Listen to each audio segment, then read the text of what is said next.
reçoit aujourd'hui M. Alioune Tine, fondateur du think tank Africa Jom Center. Merci Alioune Tine d'avoir répondu à notre invitation. Merci Binta. Nous recevons également Dr Bara Amar, spécialiste en droit public et des questions de paix et de sécurité en Afrique, enseignant à l'université Alioune Diop de Bombay. Merci docteur d'être venu. Merci beaucoup Binta. Donc c'est un plaisir de participer à votre émission. Et je profite de l'antenne pour saluer vos auditeurs, donc en particulier les membres de ma famille, mais également donc les amis, ainsi que donc les collègues de Bombay et ainsi que les étudiants. Merci. Alors, l'actualité est marquée par l'affaire des 94 milliards qu'aurait détourné l'ancien directeur des domaines Mamour Diallo. Le lièvre Alioune Tine a été levé par Ousmane Sonko, le leader du PASTEF. La commission d'enquête parlementaire pour que la lumière puisse jaillir dans cette affaire a fait face à la presse pour, dit-on, blanchir Mamour Diallo. Quel est votre avis par rapport à ça? Est-ce que c'est l'organe approprié? C'est ça la question de fond. Oui. Le problème de fond que nous avons ici, c'est le problème de gouvernance. Et dans la question de gouvernance, il me semble qu'il y a beaucoup d'organes qui étaient mieux habilités pour vraiment traiter de ces questions. Nous avons l'OFNAC, nous avons la Cour des comptes, nous avons également l'Inspection générale d'État. Mais est-ce que c'est... Et même le procureur de la République. Le procureur lui-même, la justice en tête. Vous savez, des fois, quand ces questions sont évoquées dans les démocraties, je dirais avancées, dès que c'est la presse, il est évident que c'est le procureur s'autosaisit immédiatement. Et effectivement, le procureur était... Le PASTEF a dit qu'il aurait porté plainte devant le procureur. Mais le procureur devait être le premier. Mais quand vous avez la présidente de l'OFNAC qui dit nous avons déposé auprès du procureur près de 19 dossiers qui dorment, il y a un problème. Et le problème, effectivement, moi je dis, je l'ai souligné ici, c'est la discrimination dans le traitement des dossiers. Si effectivement vous avez un traitement impartial, si vous avez un État impartial, si vous avez un État neutre, au service exclusif de l'intérêt public, mais à partir de ce moment-là, je pense que vous n'avez pas de problème. Maintenant, si la rue intervient, c'est qu'en réalité qu'il faut s'interroger sur les dysfonctionnements de nos institutions. Et les institutions, ce n'est pas seulement le Parlement. Le Parlement, aujourd'hui, vraiment, il faut réinterroger le Parlement après ce qu'on a fait le 23 juin. C'est un Parlement de cette nature qui avait sorti les gens dans la rue. Et on recommence. On n'a même pas tiré les bonnes leçons. Aujourd'hui, les débats essentiels ne se passent pas au Parlement. Ça se passe beaucoup plus dans la rue, dans les radios libres, à Facebook, etc. Il me semble que notre système de régulation est en panne et il faudrait revoir ça. Et on sent, ou bien les gens ont dit, docteur Amar, qu'il y a eu précipitation dans cette affaire de commission d'enquête parlementaire. L'accusateur lui-même l'a dit, il évoque l'article 48 du règlement intérieur de l'Assemblée nationale qui violerait ils ont dit qu'ils ont violé le règlement intérieur en son article 48. Oui, effectivement. En réalité, la question est que les débats qui devaient donc être passionnants sont devenus passionnés. En réalité, donc, celui qui intervient n'intervient pas dans la logique d'éclairer la lanterne des Sénégalais, mais dans le but tout simplement, dans un but partisan. C'est ça le problème essentiel. En réalité, lorsque les organes habilités en la matière, puisque donc le dit accusateur a dit qu'il a porté plainte, c'était au procureur de la République donc de s'autosaisir ou bien donc tout simplement de prendre donc en main donc le dossier et donc de l'instruire. Mais malheureusement, en réalité, au Sénégal, le problème est que le droit, donc on cherche, le droit n'est pas là pour en réalité réguler la société, mais on l'utilise dans un but partisan. C'est ça le problème essentiel. En réalité, notre justice ne joue pas pleinement son rôle et on a besoin donc que le procureur soit non pas un procureur donc d'un président de la République, un procureur de la République. Et lorsqu'on parle de la République, on va y revenir avec l'article 80. La République, ce n'est pas une chose particulière, mais c'est la chose de tout le monde. Donc là, en réalité, le res publica signifie tout simplement la chose publique, donc qui appartient à une partie de la population ou au président de la République, mais ça appartient tout simplement à la communauté tout entière. Voilà. Alors, l'accusateur Ousmane Sonko a dit que l'article 48 a été violé à l'UNTIN. C'est parce que c'est l'Assemblée en plénière qui devait être saisie et que c'est cette même plénière qui devait autoriser la publication du dit rapport. Écoutez, moi je ne vais pas entrer dans les débats entre opposition, pouvoir, etc. Nous avons un très grand problème aujourd'hui, que ce soit au sein du pouvoir qu'au sein de l'opposition, qu'il nous faut examiner vraiment à la loupe aujourd'hui. Moi, je ne veux pas parler de dégénérescence, aussi bien démocratique qu'institutionnelle, mais on n'est pas loin de ça. Ce qui se passe au Sénégal, il faut... Moi, je pense, on a dit le dialogue, mais on est en train de saboter le dialogue. On est en train de diminuer, de minorer le dialogue. On est en train de polluer avec vraiment des questions qui sont des questions totalement secondaires. La question de fond que nous avons ici, les questions que nous avons, les questions de sécurité, j'espère que vous allez venir, ça devient effectivement récurrent. Il faut les traiter. Oui. Nous avons les questions des droits de l'homme. Il faut les traiter. Nous avons les questions de gouvernance.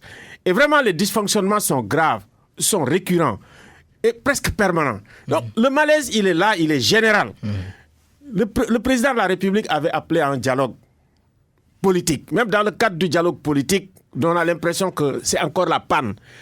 Il me semble que c'est par ce moyen de régulation qu'on mette tout à plat et qu'on essaye de régler les problèmes. Il y a beaucoup de questions. Les institutions sont incapables de les régler. Et qu'est-ce qui reste? La rue. Ça vient petit à petit, mais on ne sait jamais. Et maintenant, de plus en plus, il y a une figure qui se dégage. Et moi, ça m'inquiète. Il y a la figure autoritaire qui se dégage, la figure de l'arbitraire qui se dégage. Alors, nous allons revenir sur moi, je ne viens pas dans les trucs. Mais 94 milliards qu'il s'agirait de deniers publics qui seraient détournés, je pense que c'est important d'en parler. Quelle suite judiciaire justement donner à cette affaire? Mais le procureur n'a qu'à se saisir de cette question. L'OFNAC n'a qu'à se saisir de cette question. Elle est habilitée. Écoutez, depuis quand la Cour des comptes ne présente pas de rapport? Depuis quand? Parce que même du temps de Wade, régulièrement, présenter ses rapports au président de la République et puis à la presse. Et c'est comme ça, effectivement, qu'on a connu les Awakoudou et tout. Mais aujourd'hui, sur cette question, le silence est total. L'ARMP publiait aussi des rapports. On avait les rapports, le gré à gré. Ce qui était correct, ce qui n'était pas correct. Mais écoutez, c'est la meilleure prévention. La meilleure prévention, c'est déjà de commencer à dénoncer toutes ces espèces de dysfonctionnements dans le cadre vraiment de la gestion des deniers publics. Ça doit être sacré. C'est l'argent de tout le monde. Aujourd'hui, les résultats, mais on les connaît en Afrique de l'Ouest.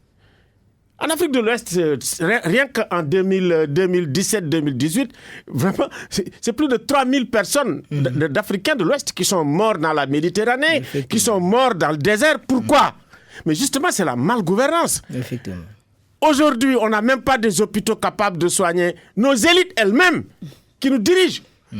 Il faut se soigner à l'étranger, ils meurent à l'étranger, on les amène dans des caisses. Je m'excuse d'avoir été aussi fort, mais il faudrait qu'on revienne à nous. Ça veut dire cette espèce de sécurité dans notre éducation qui est en bas. C'est un effondrement total. Aujourd'hui, la santé, nous avons des problèmes. Donc, il faut nous recentrer, redialoguer et revenir à l'essentiel, à des fondamentaux. Sinon, les pays... Il y a déjà le dialogue national pour ça. Le dialogue national, il faudrait le réveiller.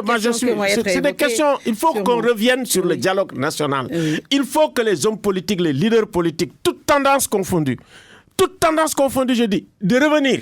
Parce que nous sommes en train de fonctionner sur un vieux logiciel. Il y avait le logiciel Senghor. Bon, un tout petit peu avec Wade et Diouf, ça a disparu. Il y a eu le logiciel Wade, qui a permis d'ailleurs l'alternance d'Abdoulaye Wade. Mais depuis lors, on est retourné au logiciel Diouf. Même les personnes qui sont en train de gérer aujourd'hui ce qu'on appelle le dialogue politique, vous les prenez, c'est parmi les personnels et les acteurs du logiciel Diouf. Effectivement. Donc, le général Niang. Mais bien sûr, général Niang, mais aussi d'autres, comme si vous voulez, cette génération qui est venue après l'indépendance, née après est incapable dans le domaine de la gouvernance, dans le domaine de des institutions de la République, de moderniser le Sénégal. Or, leur tâche leur mission à cette génération de Macky Sall, c'est de moderniser le Sénégal. Moderniser le Sénégal, c'est pas de construire des arénas, des machins, etc. C'est un président qui est jeune, qui a lutté avec nous pour la démocratie et les droits de l'homme le 23 juin. Alors, on était côte à côte. Oui. Mais quand on luttait pour ça, c'était effectivement de changer les choses, de moderniser nos institutions. Et les choses n'ont pas changé. Ça n'a pas changé. Docteur Bara Amar, l'autre actualité qui a défrayé de la chronique cette semaine, c'est les arrestations du journaliste Adama Gaye et de Guy Marius Sagna, membres de Aar l'Union Bokk. Est-ce qu'au vu de ce qu'on leur reproche, la justice devait s'abattre comme ça sur eux? Oui, en réalité, donc, cela pose tout simplement la question des droits de l'homme et également de l'autorité. En réalité, le droit n'est pas donc tout simplement de poser donc une autorité. Donc, certes, l'autorité doit être respectée. Les institutions de la République, on les a instituées dans le but donc tout simplement de servir à quelque chose, donc gouverner le pays. On doit donc respecter et protéger nos institutions de la République, mais ce qui prime avant tout, lorsque nous sommes dans une démocratie, ce sont les droits de l'homme. Donc là, il faut revenir à la charte fondamentale. La Constitution, donc dans son article 8 et suivant, proclame. Donc la République du Sénégal, donc c'est tout simplement engagée à promouvoir, à garantir donc les libertés, mais également les droits de l'homme. Donc, ce qui signifie tout simplement, au vu donc du droit international, au vu donc tout simplement du droit interne, le Sénégal doit absolument garantir donc les droits de l'homme. Donc, ce qui signifie tout simplement, ici, la question est que tout simplement, c'est l'article 80 du Code pénal. Et là, qui est donc un article donc, qui n'est pas conforme à la démocratie. Il faut le dire. Oui. Il faut le dire, donc, qui n'est pas conforme à la démocratie. Ce qu'il faut comprendre est que le droit est et c'est tout simplement de concilier deux notions qui sont par nature antagonistes. C'est la liberté et l'autorité. L'autorité doit primer, certes, parce qu'on a besoin de l'autorité pour que tout simplement les libertés puissent être sauvegardées et donc qu'on puisse s'épanouir. Mais ce qui prime également, c'est la liberté. Et la liberté, c'est donc l'autodétermination. Donc, ce qui de soi, qui signifie tout simplement que la consécration juridique que l'on donne de la liberté, c'est seulement pour l'encadrer, pour permettre aux autres d'en jouir, tout simplement. Mais ce n'est pas une reconnaissance. C'est ce qu'il faut comprendre absolument. Ce qui signifie, ce que cela m'inspire, c'est que tout simplement une peur. J'ai peur pour ma démocratie. Parce que tout simplement pour deux justifications. Donc premièrement, on est dans deux extrémités. L'un, le pouvoir qui considère que tout simplement il faut la toute autorité. De l'autre côté, il y a le citoyen qui sait que le droit, qui pense que le droit lui permet de tout faire. En réalité, le droit nous donne donc la liberté, signifie tout simplement une autodétermination, mais il y a des limites à cette liberté. Et là, à ce niveau, c'est l'article 10 de notre Constitution qui dit tout simplement que chacun a la possibilité donc de tout simplement de donner ses opinions par tout moyen, mais tout simplement les limites c'est l'honneur et la considération d'autrui, mais également l'ordre public. Et dans ce cas, c'est l'honneur et donc la considération d'autrui qui est donc en jeu. Voilà. Oui, Alioune, les arrestations du journaliste Adama Gaye et Guy Marius Sagna, qu'est-ce que cela vous inspire? Écoutez, Adama, c'est presque ma famille. Vraiment, je le connais depuis très longtemps. À Kaolack, je connais bien la famille. Je me considère comme un membre de la famille. Mais cela dit, il faudrait peut-être qu'on essaye de voir comment nous pouvons réguler tous ces discours qui circulent dans notre société. Commençant d'abord par le panégyrique, ça veut dire effectivement les gens qui sont là et qui sont libres de dire que presque le président, c'est Serigne Touba qui l'a mis là. Le président, c'est presque un dieu. Le président, il est bon tous les jours que Dieu fait. Voilà, d'un côté. Et de ceux qui défendent le régime. Et effectivement, qui ont un discours tout simplement toléré et admis. Et ceux qui défendent le régime aussi, de temps en temps, ils incriminent, ils dénoncent, ils accusent, ils remettent en question ce qui se passe aussi dans l'opposition et vice-versa. Et des fois, ils cassent les codes. Ça veut dire que du côté de l'opposition comme du côté du pouvoir, souvent, nous avons aussi, si vous voulez, des gens aussi qui souvent insultent aussi. Mais des fois, on ne les entend pas. Ou peut-être ça passe. Ce qu'il faut, de notre point de vue, pour gérer tout ça, parce que, vous savez, les joutes verbales, pendant les élections, depuis Senghor jusqu'à maintenant, ça se passe un peu comme ça. Donc, on régule, pas par, si vous voulez, la répression, mais on régule le discours par le discours. C'est-à-dire qu'aujourd'hui, moi, j'ai lu, par exemple, l'article d'Aziz Diop sur les raclures, je ne sais pas moi, des trucs, de caniveaux. Abdelaziz Diop, ministre conseiller. Ministre conseiller. Oui. J'ai dit, mais voilà, ce discours-là, si c'était apparu pour faire pièce, peut-être au discours d'Adama Gaye, au moment où c'était arrivé, serait été pertinent. Pas pour lui dire, il faut que le maintienne en prison. Aujourd'hui, vous ne pouvez pas mettre quelqu'un en prison parce qu'il a insulté le président de la République. Le président... Et les institutions aussi, elles sont faites pour être respectées à l'ultime. Mais écoutez, le président, c'est l'homme le plus protégé de la République. Et il a presque un droit de vie et de mort sur les gens. Carrément, le président de la République. Le président de la République, il est irresponsable sur le plan juridique. Il est irresponsable sur le plan politique. Vous avez tout ça et en plus, il est partisan. Alors, il doit avoir le dos large. Parce que c'est ça. Et avoir la capacité de supporter toutes les critiques. D'ailleurs, l'homme le plus critiqué au Sénégal, c'est lui. Ouais. C'est vrai, moi, je n'approuve pas. Moi-même, j'ai ma propre plateforme où il y a beaucoup de débats, beaucoup de discussions. Les gens qui ne sont pas respectueux, je les bloque. Et je le répète, je fais par pédagogie. Et j'ai vu une amélioration, effectivement, dans le discours. Et de plus en plus aussi, moi, je suis dans les réseaux sociaux. Les réseaux sociaux, vous savez, écoutez, la viralité dans les réseaux sociaux, elle se nourrit de l'invective, elle se nourrit des insultes, elle se nourrit effectivement aussi des codes.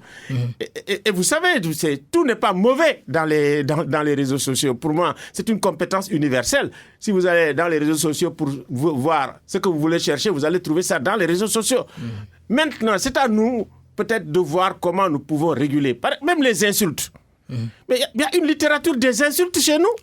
Allez chez les tout-couleurs, allez chez les Wolofs dans certaines ethnies. Donc, il me semble que nous ne devons pas tolérer, accepter les insultes. Pour autant, on ne doit pas mettre quelqu'un en prison parce qu'il a insulté.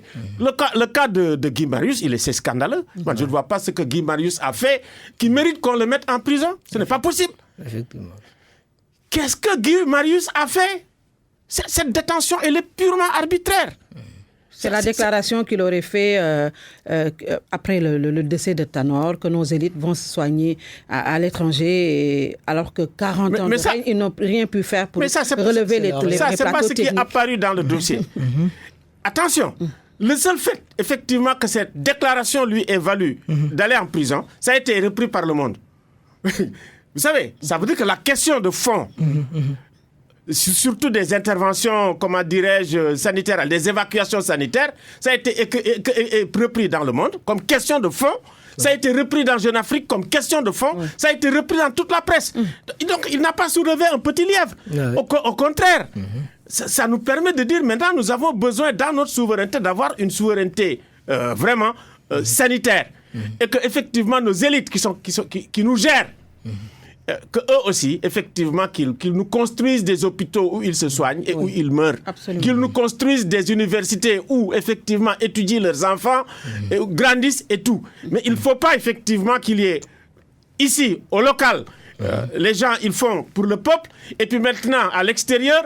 Voilà, parce que même les élites, ils vont maintenant, leurs enfants, ils naissent aux États-Unis, ils naissent en France. Beaucoup, hein. Dès qu'ils sont enceintes, ils vont aux États-Unis pour avoir des enfants américains. Donc, moi, je pense que nous avons beaucoup de problèmes dans notre société. Il faut qu'on les débatte.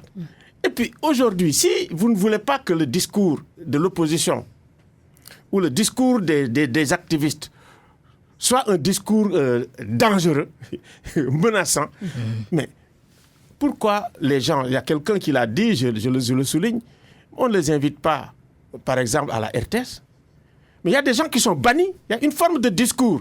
Si vous n'êtes pas révérencié vis-à-vis vraiment du pouvoir, mais vous n'êtes pas invité à la RTS, à la télévision. Surtout, je parle de la télévision, parce que la radio est un peu plus ouverte. La télévision est tellement fermée. C'est la télévision vraiment du palais. Oui, cela s'est toujours passé comme ça. Non, ça ne s'est pas toujours passé comme ça. Moi, sous Diouf, j'ai été très critique. J'étais invité par Daouda Ndiaye qui avait une émission. Je critiquais, c'était accepté. Sous Wade, j'étais souvent invité. Mais là, les gens ont peur. Ouais. Les gens ont peur d'inviter les gens. Mais c'est pas normal. Mais quand le directeur de la RTS est... Moi, je viens sur ça parce que c'est très important. Oui. Je pense que ces directions qui sont du service public, ça doit faire l'objet d'un appel d'offres. Effectivement. Moi, je pense, je reviens sur ça. Effectivement. Mimi Touré a dit une chose qui me semble extrêmement importante, et ça ne doit pas entrer dans l'oreille d'un sourd. Les pétitions. Les pétitions pour que, effectivement, les médias publics, que les directions des médias publics, maintenant fassent l'objet d'un appel d'offres, qu'on prenne les meilleurs des Sénégalais. Effectivement. Pour essayer de faire en sorte que l'État soit un État moins partisan. Alors, on évoque en tout cas l'article 80 du Code pénal et même l'article 254 pour, entre autres, offense au chef de l'État contre le journaliste. Et là, également, l'article 80 en question, Dr Bara Amar. Est-ce qu'il ne faudrait pas, une bonne fois pour toutes, supprimer cet article fourre-tout qui plane sur la tête de tout le monde, apparemment? Effectivement, même en réalité, nous, Sénégalais, on a, après les indépendances, on a tout simplement assisté à un mimétisme juridique. Et aujourd'hui, vers qui ont copié, donc la France, à savoir la France, ils ont tout simplement, depuis 2013, ils ont tout simplement supprimé le délit d'offense au chef de l'État pour le remplacer donc à délit d'injure et diffamation. Donc ça, en réalité, la question est que tout simplement, le délit d'offense au chef de l'État est tout simplement la survivance donc, du crime de lèse-majesté. Hein? Et donc, comme vous l'avez dit, donc un terme, donc une expression fourre-tout, on peut tout y mettre. Hein, la dernière fois, j'ai beaucoup aimé donc une intervention donc de quelqu'un qui est du pouvoir. Il dit même le fait de dire donc que donc les yeux du président donc sont rouges, donc peut être donc tout simplement qualifié donc d'offense au chef de l'État. Et en réalité, dans ce niveau, il faut comprendre que il y a une vie privée donc du chef de l'État et une vie publique. On n'a pas, en réalité, la vie de couple du chef de l'État ne concerne pas la République. Absolument. Il faut comprendre cela. En réalité, tout ce qui touche la vie privée n'engage en rien la République du Sénégal. Donc, ce qui signifie tout simplement, le président peut être, ou bien le monsieur Macky Sall peut être diffamé, et donc, ou injurié. Donc, ça sera tout simplement une affaire personnelle, donc, mais qui n'engage en rien donc, la République du Sénégal. Aujourd'hui, le délit d'offense au chef de l'État n'est pas conforme à la démocratie. Et de plus en plus, malheureusement, tous les États, même les États qui étaient donc des États dictatoriaux, donc ils sont donc dans une logique tout simplement de se démocratiser. Donc la démocratie est à la mode. Donc, qui signifie tout simplement que tous les pays doivent s'améliorer de jour en jour. Et tout ce qui concerne. En réalité, le problème est que même la politisation donc, de l'administration pose que chaque acteur fait donc de telle sorte que donc, je dois plaire donc, au président de la République. Ce qui pose problème. Et donc là, le ministre de la Justice qui sort dire que et c'est moi-même qui ai donné donc l'autorisation d'arrêter donc d'engager donc j'assume mes responsabilités, donc ça ne vaut pas la peine. C'est juste pour plaire donc à son patron, alors que ici la justice, ce n'est pas la justice du président de la République, mais la justice du peuple. Là, le peuple a besoin donc d'une justice, et de plus en plus on le voit. Moussetine a raison. Donc la rue, hein, est-ce qu'ils sont conscients de ce qui se passe dans les rues et dans les réseaux sociaux, puisque tout simplement, dans les médias d'État, on n'a pas la possibilité de dire ce que l'on pense. Les gens le font, donc par les réseaux sociaux. Et là, si donc à un certain niveau, ça sera dans la rue. Et là, les autorités, ils ont donc tout simplement la responsabilité de mettre donc de considérer notre démocratie et de faire tout ce qui est donc normal pour que ce qui est normal dans une démocratie et que tout simplement les droits humains donc soient sauvegardés. Et donc l'article 80 n'a pas sa place dans notre démocratie, il est important de tout simplement d'aller à une réforme. Et ça, à ce niveau, je crois bien qu'on a manqué une occasion.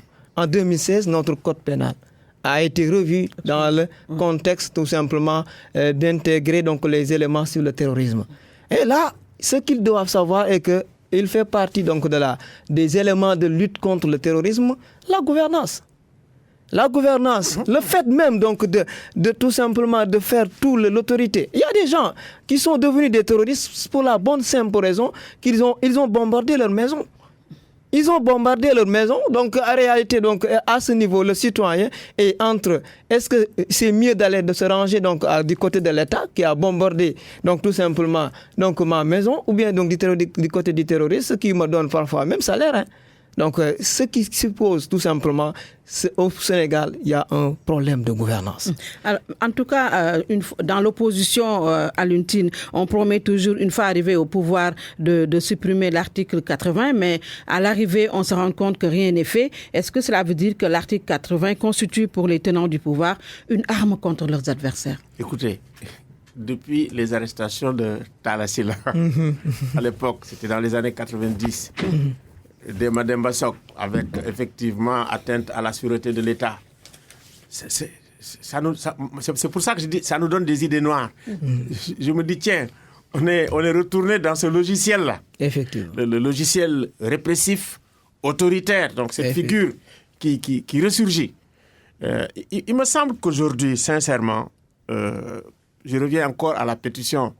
Parce que des fois, quand on fait les pétitions comme ça ne va pas. Mais puisque c'est Mimi Touré qui nous demande de faire des pétitions, il me semble, sur cette question de fond, il faudrait argumenter, vraiment bien argumenter pour que vraiment l'éliminer totalement des arsenaux juridiques de notre code pénal. Parce que franchement, offense au chef de l'État. Mais attends, comme il dit, c'est un crime de lèse-majesté. On pensait effectivement du temps de Diouf que ça allait sortir, non? Du temps de Senghor, hein? Wade, ça n'a pas pu sortir. Et puis après, les gens, ils tombent dans le même piège après. Je pense que nous n'avons pas besoin de cela. C'est parce que quelque part, vous savez, l'insulte, c'est l'arme des faibles. Hein? Quand les enfants, à un moment donné, ne peuvent rien contre vous, ils vous insultent. Mais c'est la même chose aussi dans les rapports que nous avons avec le pouvoir. Les gens, des fois, on dit, ils prennent les dernières armes. Les gens qui sont frustrés, quand ils regardent les gens qui insultent, j'ai été très étonné de voir que les insultes de Hassan Diouf à Facebook, mais comment ça crée, mais c'est incroyable. 5000, 7000 likes. J'ai dit, mais tiens, qu'est-ce qui se passe là? Effectivement. Donc, imagine sur le plan sociologique, il ne faut pas judiciariser tout, mais sur le plan sociologique, regardez qu'est-ce qui se passe, analyser qu'est-ce qui se passe et essayez de voir les solutions les plus humaines, les plus adaptées, les plus pratiques pour qu'on avance. Mais il ne faut pas dire, bon, moi je lisais tout à l'heure mon ami Latif c'est mon ami, hein, dans le devoir de sauvegarde. Le problème que nous avons aussi avec l'État et la séparation des pouvoirs. Vous ne pouvez pas, en tant que ministre de la Justice, en tant qu'exécutif, dès le départ, Adama a été condamné. C'était connu. Voilà, vous l'avez condamné alors qu'on ne l'a pas entendu. La présomption d'innocence n'a pas joué. Absolument. Donc la question de l'ingérence de l'exécutif dans les affaires judiciaires en cours, je pense que tous les ministres, c'est ça aussi l'état de droit, tous les ministres qui sont dans le gouvernement, quand il y a une affaire judiciaire en cours, ils disent c'est saisi par la justice, je ne me prononce pas. Effectivement. Je pense que tant qu'on n'a pas cette culture, ça veut dire que nous, on est à la portée de n'importe quoi. Parce qu'on ne peut pas se plaindre d'autre chose. Surtout quand on est garde des Sceaux. C'est extrêmement important. Quand vous dites les institutions, vous respectez d'abord la justice en tant qu'institution. Le premier respect de la justice, c'est que quand la justice se saisit d'un dossier, que l'exécutif vraiment se mette à part. Donc maintenant, l'immixtion, l'ingérence, il faut arrêter ça. Il faut arrêter et permettre au procureur de se faire sa propre religion, au juge d'instruction de mener calmement, tranquillement, sereinement son enquête et de dire, bon, voilà ce que je vais faire. Mais bon, le discours de Adama, tout le monde le sait, c'est un discours radicalement situé dans l'opposition. Il faut le faire. Maintenant, les insultes. À un moment donné, il a dit, écoutez, moi, je ne me reconnais pas. Ouais. On a piraté. Rien que ça, pour moi, je me dis que ça suffit. Rien que ça. On doit avoir effectivement une bonne présomption pour dire ça suffit. Parce que vraiment, moi, je ne vois pas les raisons pour lesquelles Adama Gaye et Guy Marius Sagna restent en prison au XXIe siècle, au Sénégal, avec des gens qui sont au pouvoir et qui sont venus après l'indépendance. Parce qu'on parle beaucoup de l'état de droit. Souvent, on nous critique, on nous dit, oui, vous, les organisations de droits de l'homme. Mais les droits de l'homme, c'est au-delà de l'état de droit. Aujourd'hui, vous avez par exemple le Comité sénégalais des droits de l'homme. Mais c'est le premier qui aurait dû s'exprimer. C'est le premier qui aurait dû être consulté pour dire, écoutez, voilà le problème, qu'est-ce qu'on fait? S'il est malin même, il peut consulter aussi des experts quand même qui sont là. Les experts sénégalais des Nations Unies qui sont là, il y en a tellement. C'est incroyable, ce n'est pas l'expertise qui manque au Sénégal. Non. Vraiment, je vous dis que ce n'est pas l'expertise qui manque au Sénégal. Donc, nous ne pouvons pas avoir des actes comme ça, alors que les compétences, elles sont là au Sénégal. Et je me demande pourquoi l'État ne consulte pas les compétences. Alors, cela repose la lancinante question, Dr Bar Amar, d'être chef de parti et président de la République. C'est toute la problématique. En réalité, la question est que tout simplement, on ne sait à qui s'adresser. Absolument. Est-ce que c'est Moussa Macky Sall ou bien c'est le chef de parti, donc même père de famille, ou bien c'est tout simplement le président de la République. C'est ça, donc, en toute la question. Et donc, de plus en plus, si on fait une lecture minutieuse de l'article 80, en réalité, il y a dans le premier alinéa, on parle de sécurité publique. Et donc, sécurité publique qui ne signifie pas seulement sécurité donc, des institutions. Et si donc le souverain, c'est tout simplement, c'est avant tout le peuple. Le peuple doit être protégé donc des dangers et ce n'est pas seulement les institutions. Donc ce qui signifie tout simplement ici, la question est que tout simplement les textes juridiques doivent être reprécisés. En réalité, donc c'était fait donc, à dessein dans la mesure où donc, on écrit les textes juridiques pour permettre aux juges d'avoir une interprétation large. Une interprétation large donc, du texte qui lui permettait de juger donc, tout simplement toutes les affaires. Mais de plus en plus, ce droit est malmené, utilisé donc, à des fins partisanes, donc de plus en plus à tous les niveaux. Que l'on soit ministre de la Justice, que l'on soit même procureur de la République. Et c'est grave lorsque un opposant sort pour dire que je ne parle pas à un procureur de Macky Sall. Donc là, les gens minimisent cela, mais c'est très grave. Le procureur de la République a une place importante dans la justice. Importante dans la justice parce que tout passe par le procureur pour que le juge puisse donc se prononcer. En réalité, c'est ça le problème. Le problème est que tout simplement... Le procureur dépend aussi du ministre de la Justice qui fait partie de l'exécutif. En réalité, ça, c'est une organisation. C'est une organisation. En réalité, le principe qui est derrière tout ça, c'est le principe de la séparation des pouvoirs. En réalité, ce principe de la séparation des pouvoirs, ce n'est pas un cantonnement, un isolement des pouvoirs. Il faut absolument un minimum de collaboration. Et c'est dans ce contexte qu'on a un ministère de la Justice qui est donc tout simplement un trait d'union entre donc, le pouvoir exécutif et le pouvoir judiciaire. Mais ce n'est pas pour autant que le pouvoir judiciaire doit être dépendant du pouvoir donc, exécutif. Et c'est ça le problème au Sénégal. De plus en plus, les nominations sont faites donc, sur la base donc, de votre appartenance au parti, donc, au pouvoir, ou bien donc, donc, tout simplement, vous êtes proche donc, de quelqu'un qui est au pouvoir. Donc, ce qui pose absolument problème est que les textes juridiques, mais également la pratique doit être revue fondamentalement. Donc, fondamentalement, donc, tout ce qui concerne chef de parti, président de la République et même père de famille. Parce qu'en réalité, lorsqu'on dit que c'est Adama Gaye a parlé donc du couple présidentiel, le couple présidentiel ne nous engage à rien. Nous engage à rien. Donc on n'a pas élu donc, la femme du président ou bien son enfant. Donc on a élu une personne, le président de la République qui a la responsabilité de mener à bien donc, notre bateau, donc, qui est le Sénégal. Donc ce qui signifie tout simplement qu'il va falloir que les autorités en place donc, prennent conscience du fait Nous sommes en retard. Donc actuellement, donc aujourd'hui, on parle donc de déficit budgétaire.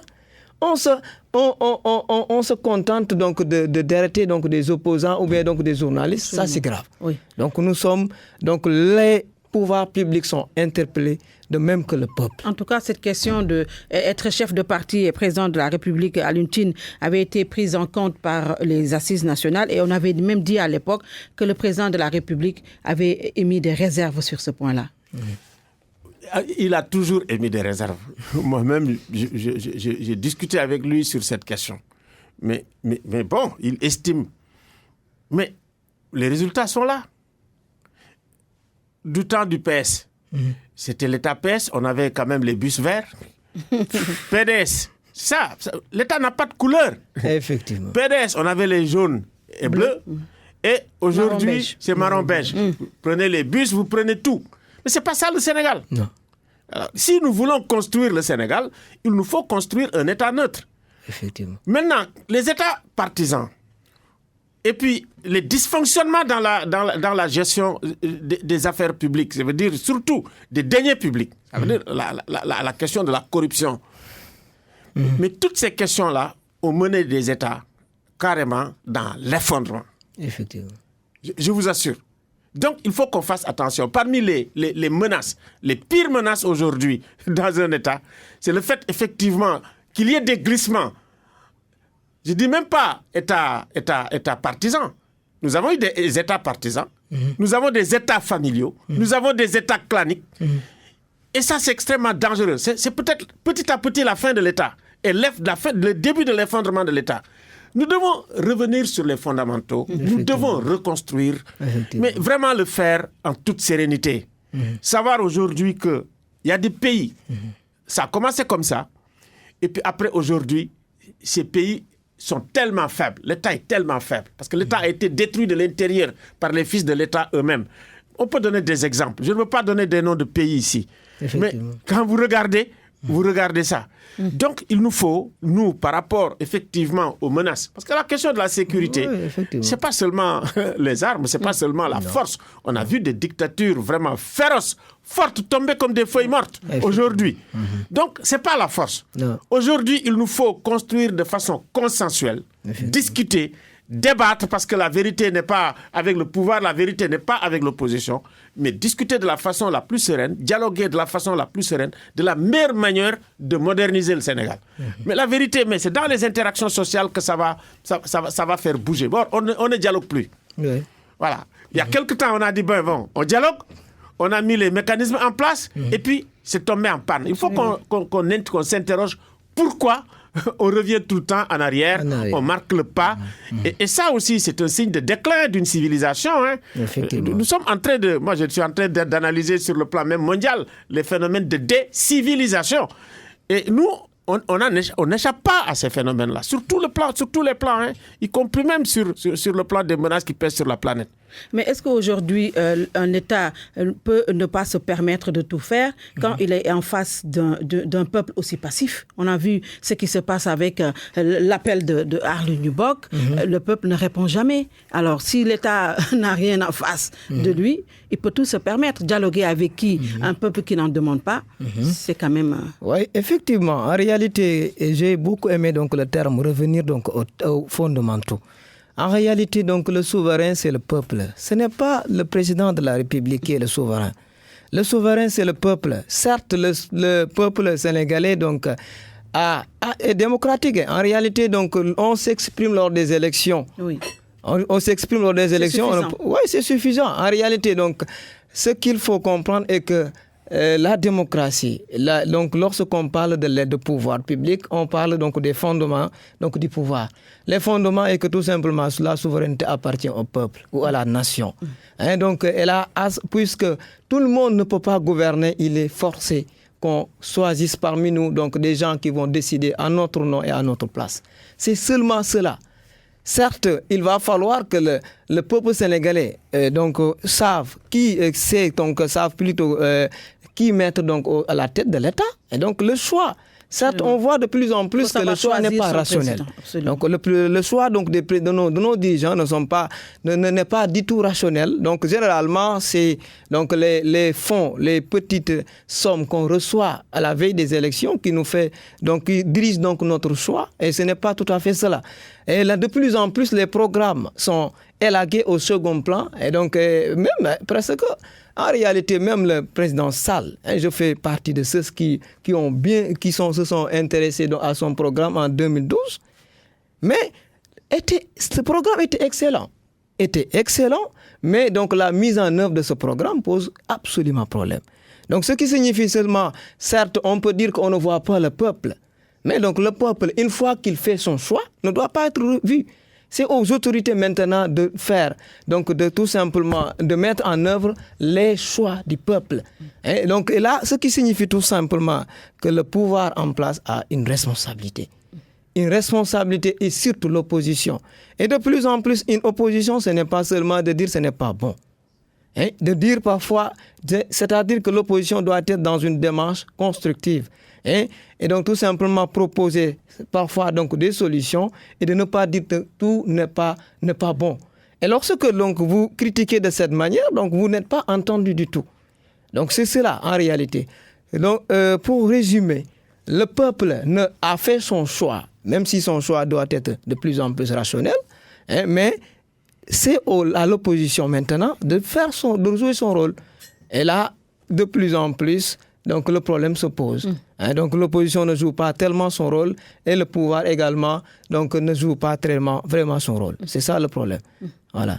Alors, dans cette affaire d'arrestation tout azimut, il y a aussi l'autre aspect que l'on ne peut pas occulter, c'est la question de sécurité pour aborder le meurtre du commandant Sané de Koupentoum. Est-ce que les autorités font de la sécurité leur priorité à l'UNTIN au Sénégal? Écoutez, quand même, je sais que sur la question de la sécurité, quand même, il y a des efforts réels qui sont faits. Par le régime de Macky Sall, si on peut lui donner un bon point, ça quand même, il faut le lui reconnaître. Parce que moi, j'ai été effectivement à l'extérieur du pays où on m'a dit qu'il y avait des menaces et que c'était les services du Sénégal qui avaient donné ces informations. Parce qu'ils savaient que j'étais sénégalais. Et puis, c'était pas mal. Et puis, on est présent dans tous les théâtres. Donc, cette efficacité, elle est réelle. Mais, attention. Il faut faire extrêmement attention. Je passe par rapport au dysfonctionnement auquel nous vivons. Parce que la question de la sécurité, c'est global. Il faut l'examiner de façon holistique. C'est pour ça que moi j'ai dit, je suis en train de préparer un forum sous-régional sur la question des droits humains, de la sécurité et de la paix. C'est que les trois là, si vous ne les examinez pas ensemble en vous disant, écoutez, il n'y a que la sécurité. Vous avez des politiques sécuritaires qui échouent partout. Effectivement. Et qui produisent effectivement des drames énormes. Parce qu'effectivement, la question des réponses en matière de droits humains, des réponses des violations des droits humains ne sont pas réglées. Par rapport à la paix, vous ne pouvez pas faire la paix si vous négligez les victimes locales, ceux qui vivent dans les situations. En pensant effectivement que, bon, voilà, nous, on est les Nations Unies. Donc, nous sommes en train d'examiner ces questions. C'est pour ça que j'ai dit, les questions de gouvernance, il faut y revenir discuter. Et je suis d'accord avec Amar sur une chose. C'est qu'une opposition constructive, c'est extrêmement important. C'est très important aujourd'hui. Moi, j'ai dit, Macky, c'est son dernier mandat. Ce mandat doit être effectif. Non, moi je ne dis pas en principe. C'est son dernier mandat. S'il prend des risques, c'est des risques pour le pays. C'est ce qu'a dit son ministre de la Justice. Moi je ne dis pas en principe. Il faut qu'il se méfie. Effectivement. Vraiment des gens parce qu'effectivement, des juristes qui sont là-bas, des tailleurs de je sais quoi moi, il faut qu'ils fassent extrêmement attention. Parce que ces gens étaient avec nous le 23 juin. Et étaient nos principaux, comment dirais-je, théoriciens sur la question du troisième mandat. Le problème, ce n'est pas seulement un problème juridique. C'est un problème démocratique, c'est un problème culturel, c'est un problème politique. Et si vous ne regardez que les questions juridiques, vous allez mettre ce pays en danger. Donc, de mon point de vue, c'est son dernier mandat. Il faut que son dernier mandat puisse servir pour moderniser le Sénégal. Ça, c'est extrêmement important. Et les gens sont prêts. vraiment de faire la réussite. Parce que nous avons une suite de transitions vraiment d'échecs avec Diouf. Encore que, quand on regarde le bilan de Diouf sur le plan démocratique est le meilleur des bilans, qu'on le veuille ou non. Wade a fait avancer les choses, mais nous a fait reculer avec le 3e mandat. Aujourd'hui, tout ce qu'on a espéré, parce que quand même, ce que les Sénégalais ont fait avec les assises nationales, c'est quelque chose de fantastique. Cette réflexion, les gens l'ont suivi partout. Et puis ensuite, cette réflexion a été suivie d'une révolution, je dirais, une révolution citoyenne du 23 juin, mais on avait créé les conditions, franchement, pour mettre en mouvement une nouvelle gouvernance au Sénégal. On l'a échoué. Mais bon, il faut donner une deuxième chance au président Macky Sall, en étant positif. Monsieur le Président, nous sommes positifs. Oui, nous sommes positifs. Dire à l'opposition, il faut être positif. Pour faire effectivement ce mandat une rampe de lancement pour moderniser le Sénégal sur tous les plans et effectivement donner un bon signal à toute l'Afrique. Ça, c'est extrêmement important qu'on donne un signal à l'Afrique pour dire que les voies de l'autoritarisme, de la dictature, prétendre incarner l'exclusivité, c'est ça, de la souveraineté nationale. Effectivement. L'exclusivité de ce qu'on appelle la légitimité du peuple. Mais c'est ça le populisme. C'est ça qui mène aux dictatures et aux dérives auxquelles on assiste aujourd'hui. Donc, d'un point de vue, il faut vraiment que tous nous soyons positifs. Journalistes, Sénégalais, citoyens. Soyons positifs. Aidons le président de la République à réussir le dialogue national. Pour qu'effectivement on construise un Sénégal moderne. Cette deuxième chance-là, si on la perd, alors là, vraiment tout est possible. Il va falloir quand même que les acteurs se fassent confiance. La restauration de la confiance, il faut commencer d'abord par là. Oui, en réalité, donc, la question est que, tout simplement, la confiance est que le pouvoir a donc tout pour réussir donc, son dialogue. Et l'opposition a tout simplement des compétences ou bien un peu faibles. Donc certes, donc, a sa place dans ce dialogue, mais celui qui organise, c'est le pouvoir. Et celui également qui doit mettre en œuvre donc, les résultats de ce dialogue, c'est le pouvoir. Et j'ai beaucoup aimé la dernière fois lorsque le président a dit que tout ce qui sera issu donc, du dialogue, je vais donc les mettre en œuvre. En réalité, c'est ça. Donc on a besoin. La démocratie, c'est les libertés d'expression, mais également le dialogue entre les acteurs. En réalité, ce n'est pas seulement le pouvoir. Donc, les formes de gouvernance, où c'est seulement ceux qui sont donc, choisis, qui dirigent le pays, sont révolus. De plus en plus, les oppositions ont une place dans la gouvernance. Il va falloir que, tout simplement, certes, on est positif, certes, mais le président doit être positif également et de mettre en œuvre les éléments pour réussir, donc pour tout simplement, surtout sauvegarder notre démocratie. Oui. Notre démocratie, mais également la gouvernance. La gouvernance en pâtit. Et c'est par la gouvernance qu'on peut développer. L'émergence, donc, qui est devenue tout simplement un créneau ou bien donc un slogan, donc, pour être réel, doit être bâti donc, sur donc, des bases donc, solides.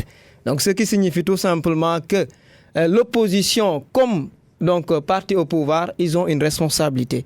Et cette responsabilité, donc, le peuple est là donc, pour donc, y veiller, donc, et voir si... Donc, en tout cas, attend, Dr Amar, la transparence sur la gestion de nos ressources naturelles. Et il y a l'appel à témoins qui a été ouvert à la division des investigations criminelles à l'UNTIN. Est-ce que vous pensez qu'une fois pour toutes, nous allons avoir de la transparence autour de cette affaire Petro-Tim à l'UNSAL? Écoutez, vraiment, il faut s'interroger sur la forme. Effectivement. Par rapport à une question qui est éminente, qui a secoué la République et qui continue à secouer la République, que le procureur aille prendre des insulteurs et les mettre en prison et dire j'appelle à témoin, franchement, ça pose problème. C'est que le statut du procureur de la République, c'est un statut qu'il faut réformer. Parce que ce n'est pas bon pour la justice, ce n'est pas bon pour le procureur lui-même. C'est-à-dire que c'est l'État, nous tous les Sénégalais, qui devons nous dire, écoutez, nous devons avoir un procureur qui respecte. Qu'il a dit sur la justice, c'est important. Il faut réinventer une administration de la justice. Les gens, ils disent par exemple l'attorney général. Et que ça ne soit pas peut-être dans l'exécutif. où on va créer le trait d'union. Donc ça, tout ça, ça fait partie des réformes judiciaires qu'il faudrait peut-être envisager pour avancer. Et nous avons cet espace, ça veut dire... C'est pour ça que j'ai dit que ce moment historique, c'est un moment extrêmement important. Absolument. C'est-à-dire que c'est un moment où Macky Sall va inscrire pour de bon dans l'histoire politique du Sénégal sa marque, ou bien effectivement il aura échoué pour de bon. C'est très important. Maintenant, je reviens sur... On termine, c'est pratiquement terminé. Sur quelques secondes alors. Bon, vraiment c'est encore pour lancer un appel au président. Pour dire, pour régler cette question, il nous faut une commission d'enquête. Parlementaire. Non, une commission nationale d'enquête. Avec des experts du pétrole, avec des magistrats, avec des membres de l'inspection générale d'État, avec des avocats, des gens de la société civile, etc. Et qui viennent nous faire inclusif. Et qui vont écouter tout le monde, y compris le président Macky et Wade. Merci à nos invités.